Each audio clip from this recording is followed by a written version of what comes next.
Hey guys, Ike here from Mike'sOutdoors.com. Today's episode is one that I've been working on for about a month now.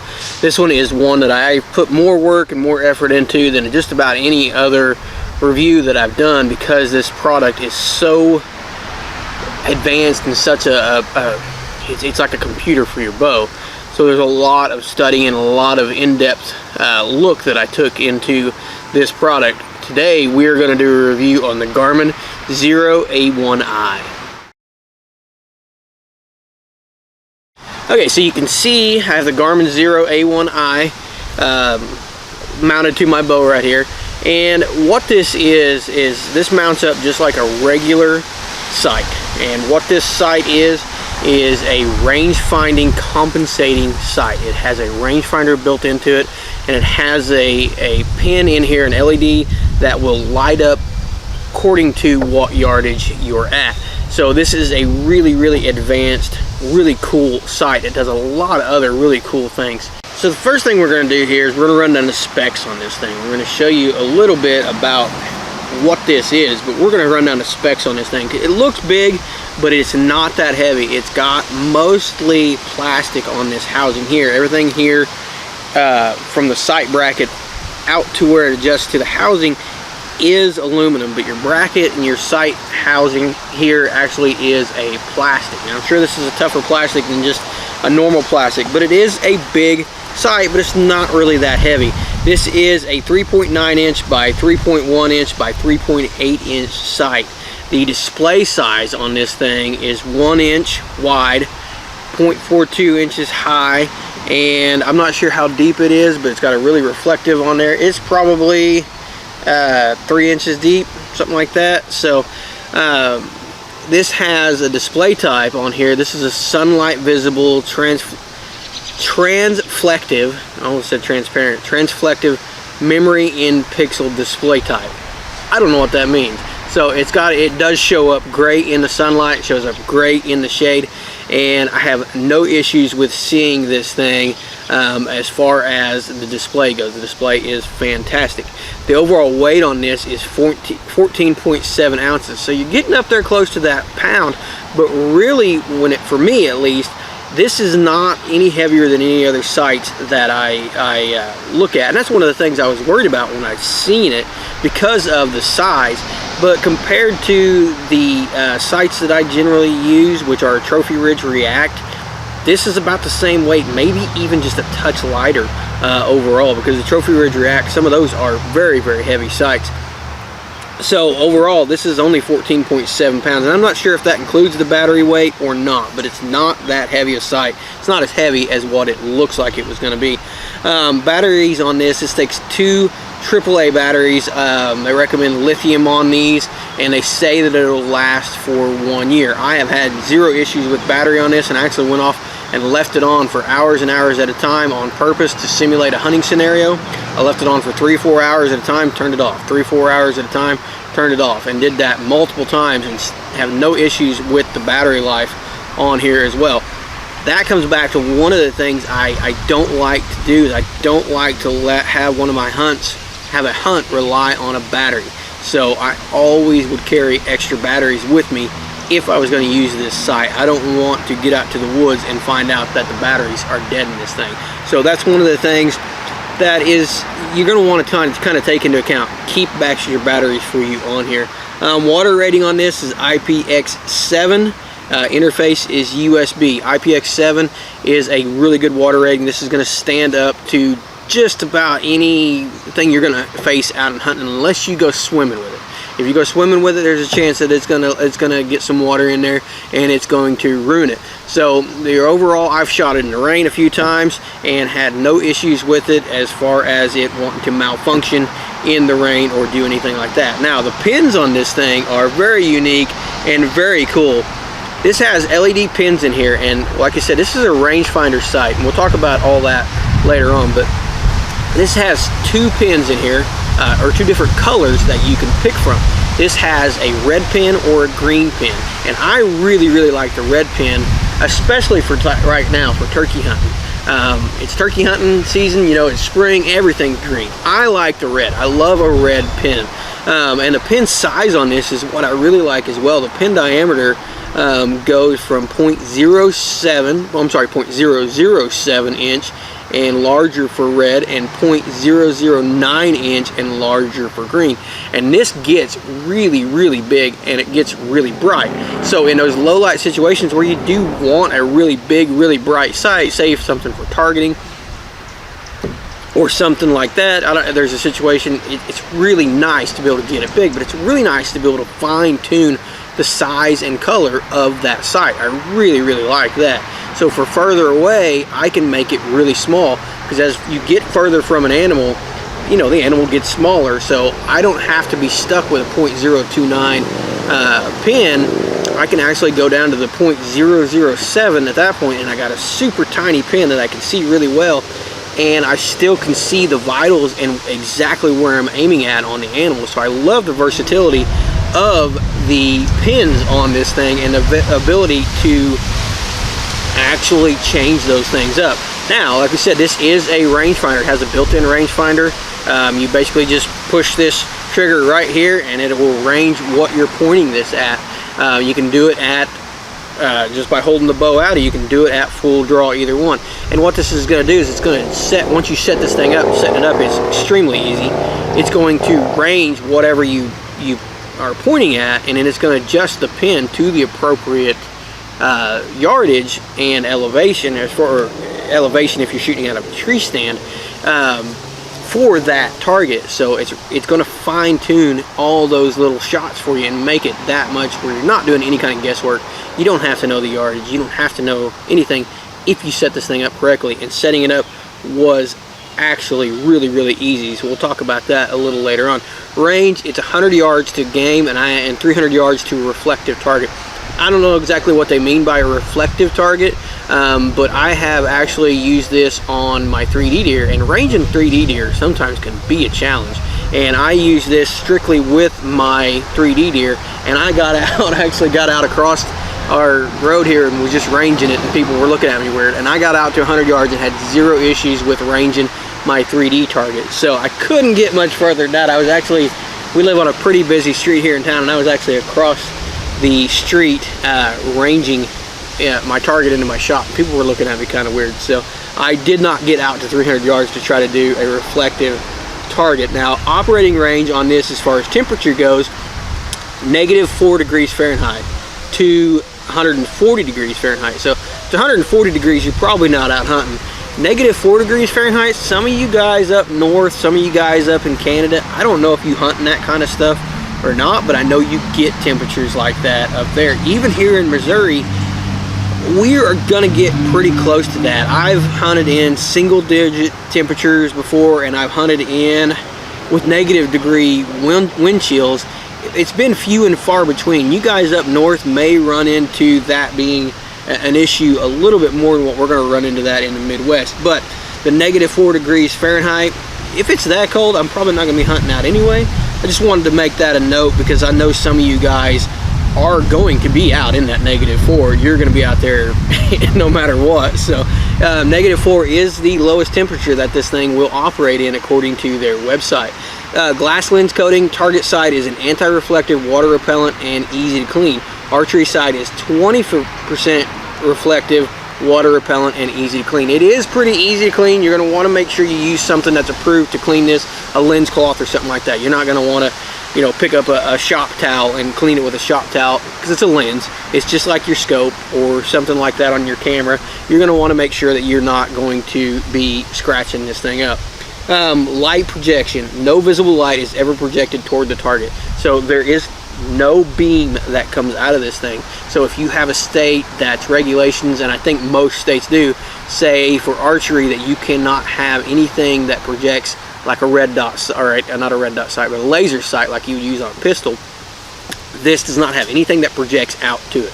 It is a rangefinder, but it works the same as your rangefinder that you use to range anything else. It's just a standard rangefinder on there, and the pin does not project toward the animal or project toward the target. It actually just shows up inside this housing, and that is it. So this is legal as far as that goes. Magnification on this, none, which is something that I wondered about when I saw this, because I don't like to magnify a deer in the woods. So no magnification on this. Pin brightness, ambient light sensor controlled or manual. So this will automatically adjust, or you can do it manually on the pin brightness. And I actually prefer to do it manually and get it set up. And it's just because of me. I am really particular on the size and brightness of my pin. Okay, next is the silent button. This is absolutely quiet and absolutely not going to spook deer. On some of the other rangefinders that mount to your bow that I've had, the button had a little bit of a click to it. This one is a nice, quiet button, fully rubberized, so even if you bang stuff up against it, it's not going to make noise, or it's not going to make noise when you activate it. Same way up here, when you turn this thing on and off, you get just a little bit of noise, but you shouldn't be messing with that in the woods anyway. So this also has a customizable fixed pin to this. So if you want to set this up as a standard normal sight that doesn't do the range finding and doesn't adjust as you go, you can do that. So if you want to do competitive, say 3D shoot, and you want to use this, you can set this up to where it just does your standard 3-pin sight, and you have 3 fixed pins on there. So I like that aspect of this thing as well. Laser locate feature, we talked about that a little bit. This is basically got a rangefinder built right into it. Just by pushing the button, you're going to be able to range the animal or target that you're pointing this thing at. And you can do that at full draw, and you can actually do that by just holding the bow out and pushing the button as well. So the next thing here is something that I really like. This is your multiple arrow profile setup. You can actually go into this thing in the menu and actually change to different arrows, and it will set up your sights different for you.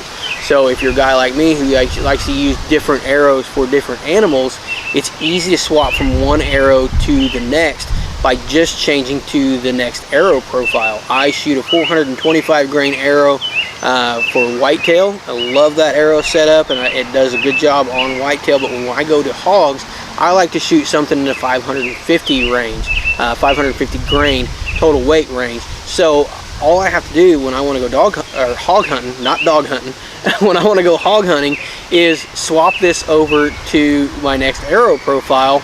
It changes everything, changes my setup for me, and then I can actually go out and shoot, and I should be ready to go hunt.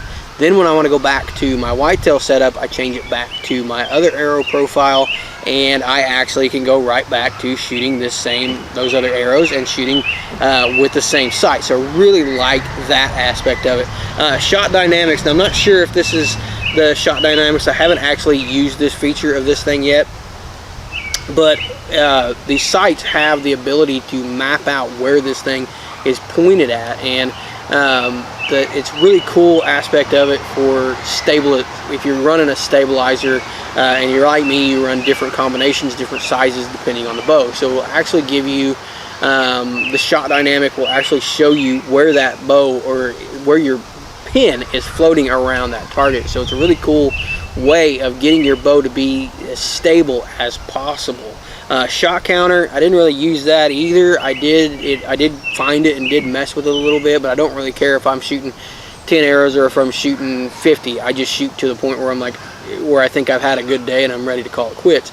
So for you guys who want to shoot a set number of arrows per day, this has a shot counter on it. The last thing here is something that is really cool, and I think really is going to help every hunter out there. This is compatible with the Garmin GPS devices, with some of them. So you have to make sure that this is compatible with either the one you have or the one you're going to buy if you want to do this. So what you can do with this thing is, when you shoot a deer, it records every time you take a shot. It knows that you've made that shot and knows that you've ranged that animal.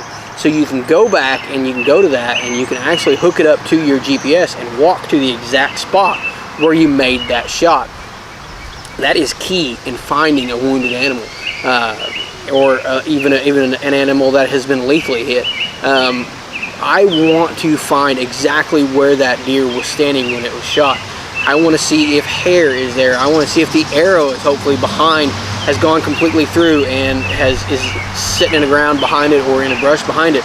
I want to know if it's bleeding immediately. I want to see if there's blood spray there from the initial hit. There's so much that finding that exact spot where you made that shot can tell you, and it actually can be really hard to find that because your adrenaline is up, you're focusing on the moment, and you make the shot, and then when you get down on the ground, you're moving from a tree stand to the ground. You could actually lose the exact spot and have a hard time finding it. And finding the exact spot, even if you get there and you don't find the arrow and you don't find blood and you don't find hair and you don't find anything, it gives you, one, I can find the prints, so if you have to dry trail for a few yards, you can do that. But it tells you where that deer is, you know what direction it was facing, so you know what direction it ran, and can give you the key information you need to find out where it is actually going to start bleeding, and hopefully to find your arrow, and then you can get the clues to get on the blood trail and be able to make hopefully an effective trail and find that animal. So that is really, really cool, about a really cool feature on this thing. The overall on this thing, the only complaint that I really have about it is the price tag on this thing. The price tag is kind of, it's pretty high. I don't want to say kind of, it is pretty high for a sight. You know, archery is getting to be more and more expensive. This sight is up there in the $800 to $900 range, sometimes even higher for some of the upper end models. But there's so much about this sight that is just cutting edge technology that there's scenarios where it is definitely worth it. I love the aspect of being able to know exactly where I shot that animal. I love the ability to range that animal at full draw and know exactly where that animal is, and to know exactly that the pin is dialed in and ready to shoot. That makes me a better hunter, and it makes me more lethal, and that is what we want out of our gear. So the fact that this thing is going to help me become a better hunter and make better shots, to me, is worth the price in the end. Now, there are scenarios where, most of the scenarios where I have wounded a deer or missed a deer has been because I misjudged the yardage. There's been times when I wounded deer because I misjudged the angle that the deer was standing at, but I would say a good 65 to 75% of the time, if I miss or wound a deer, it's because I misjudged the yardage. The biggest deer that I ever shot in my life was a 170-inch deer that I actually hit high. I thought he was 30 yards, he was about 25, and I hit him right below the back strap. If I'd have been any higher, I'd have hit him in the spine. If I'd have been any lower, I'd have hit him in the top of the lung. But as it was, I shot him pretty much right in the tenderloin. And we trailed that deer, and he ended up dying several months later, and the farmer actually found him dead and wouldn't give me the skull. So it was just a bad event all around. It just, I made it a trophy animal. I missed out on the deer of a lifetime, a deer that I have never seen its equal again, and a deer that I made suffer for a long period of time because I made a bad shot. 5 yards difference is all it was, and it made a dream turn into a nightmare. Absolutely. Just, if you'd asked me today if I could go back and pay the price for this sight to make that shot, you bet I would, because that was one of my biggest regrets, not only because of the size of that deer, but because I made a bad shot and made that deer suffer. So the price looks scary on paper, but there are certain situations where this sight would definitely be worth every penny that it is priced at. One thing that I failed to mention on this thing was how easy setup was. Setup on this thing was very, very easy. You turn this thing on and it walks you through step by step what you need to do to get this thing set up. And basically, to get the rangefinder aspect of it set up, you're going to shoot at 20 yards. It's going to ask you, did you hit the bullseye? If you say no, it's going to ask you what direction you missed and how far off you were, and you're going to put that in. You're going to go back, you're going to shoot again, and it's going to ask you again, did you hit the bullseye? If the answer is yes, it's going to ask you to go to 30. You're going to do the exact same thing. If the answer, once you get that one in hitting the bullseye, you're going to go back to 40. You're going to do the same thing, and then you're set up, and it walks you through the entire process step by step. So very, very easy to set up. I've always put off going, let's say, pronghorn or mule deer hunting or something like that, because it's distances that I'm afraid to shoot. With this, I'm way more comfortable shooting 60 yards. And I'm way more comfortable judging that distance now with this thing. It's hard to judge distance if you're a tree stand hunter and then going out to western Kansas and hunting mule deer. It's a different size of an animal, and it's a different, everything's flat, everything's open, you're on the ground with them. It's just a whole different setup. And this is definitely worth the money in scenarios like that. If you're going to go out elk hunting, again, bigger animal, farther distances that you're going to have to shoot, ranging and adjusting that animal can be to the size of that animal can be tough. And at that point, this is the kind of gear that I want on my bow to know I'm going to make that shot, and I'm going to make it effectively, and I'm going to kill that animal that I've been dreaming my whole life for to kill. If I'm going to load up and go on a hunt like that, then I'm paying big money for it anyway. Even a self-guided elk hunt you're looking at some serious money for a guy like me to go do that. So having faith in your equipment and having the best equipment on your bow and being able to make that shot effectively 100% of the time is absolutely vital to me. So the price on this bow looks scary on paper, or the price on this site, it's almost as much as this bow. Looks scary on paper, but the scenarios where it, I think, is worth the money outweigh the scenarios where I don't think it's worth the money, 9 to 1. 90% of the time when I set myself up in an imaginary scenario, I think this thing is worth the money. The one scenario where I'm like, it's probably not worth the money is, like I said, when I'm in that tree stand that I've set in 100 times and I know the yardages and things like that. But even in that scenario, I have my doubts about it, because like I said, what if that giant buck of a lifetime walks in? What if that doe walks in that you've been having trouble getting a good shot on? I have my doubts about whether even in that scenario, is this site too expensive? Is anything that makes you a better, more productive hunter, is it too expensive? A lot of people are going to say yes, but this is something that has definitely proven to make me a more effective hunter and a more effective shooter. And in the end, that's going to translate to more meat on the table, less suffering for the animals, quicker, faster kills, and that is what hunting is all about. So I like this site. I like the technology behind it. The price tag doesn't even really scare me that much.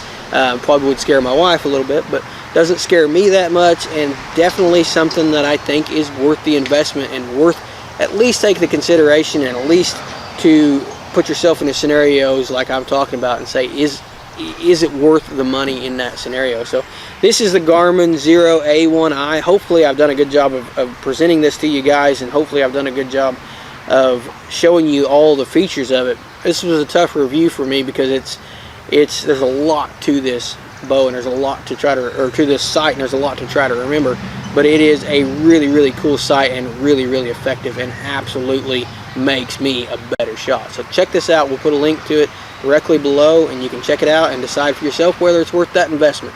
So I really appreciate you guys watching this video.